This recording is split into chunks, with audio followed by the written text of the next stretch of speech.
এই যে আমার সামনে যে লোকটা দেখতে পারতেছেন একেবারে বৃদ্ধ, ঠিক আছে, ঠিক মতন সে হাঁটতেও পারে না।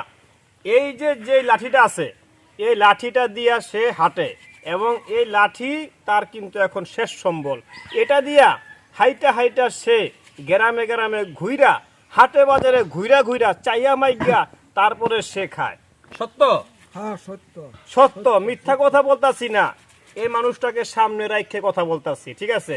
শাকিল কখনো মিথ্যা কথা বলে না, নিউজ প্রেজেন্টার কখনো মিথ্যা নিউজ করে না, ঠিক আছে। কারণ অসহায় দরিদ্র মানুষগুলিকে আমরা সামনে রাইখাই কিন্তু নিউজ করি, কোনো মিথ্যা প্রতারণার কিন্তু কোনো সুযোগ নাই, ঠিক আছে। এই লাঠি নিয়ে সে দেশে দেশে গ্রামে গ্রামে ঘুরা ঘুরা সে তার পেট চালায়। আপনার মতো আমার মতন 10-এর অর্থ দিয়েই কিন্তু সে চলে, তাই না? জি।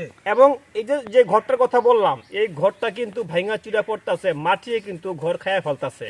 আপনাদের কিন্তু দেখাইছি আমি, ঠিক আছে। আরো যদি ভালো করে দেখেন ঘরের অবস্থাটা খুবই ভয়াবহ, ঠিক আছে। এখন সেটা থাকবে, তার ভালো একটা ঘর নাই এবং সে ঠিক মতন যেন খাবে সেটা খাইতেও পারে না। কিন্তু সবচেয়ে বড় দুঃখের কথা হচ্ছে গিয়া তার 2টা ছেলে তাকে ফালায় রাইখা 2 দিক চলে গেছে, তার মুখেই শুনতে পারলেন। সত্য না মিথ্যা? এটা সত্য সত্য সত্য। সে কিন্তু এখন মৃত্যুর পথযাত্রী, ঠিক আছে। তার বয়স হয়ে গেছে, এক ঠ্যাং কবরে চলে গেছে। সে কিন্তু মিথ্যা কথা বলবে না, মিথ্যার আশ্রয় কিন্তু সে নিবে না। তার 2 পুত 2 দিক চলে গেছে এবং সে এখন নগরে নগরে ডাইরেক্ট কথা বলতে ভিক্ষা কইরা সে কিন্তু খায়। দেখেন কষ্ট লাগে, কিন্তু এই কষ্টের ভিতরে কিন্তু আমি মুখে হাসি নিয়ে কথা বলি। কেন? এই অসহায় মানুষটার সামনে যদি আমি কান্নাকাটি করি তাহলে সে কিন্তু কষ্ট পাইব। তাই মুখে হাসি রেখে আমি কথা বলি এবং আপনাদেরকে বলি, দেখেন অসহায় দরিদ্রর পাশে থাকলে কিন্তু আল্লাহ পাক খুশি হয়।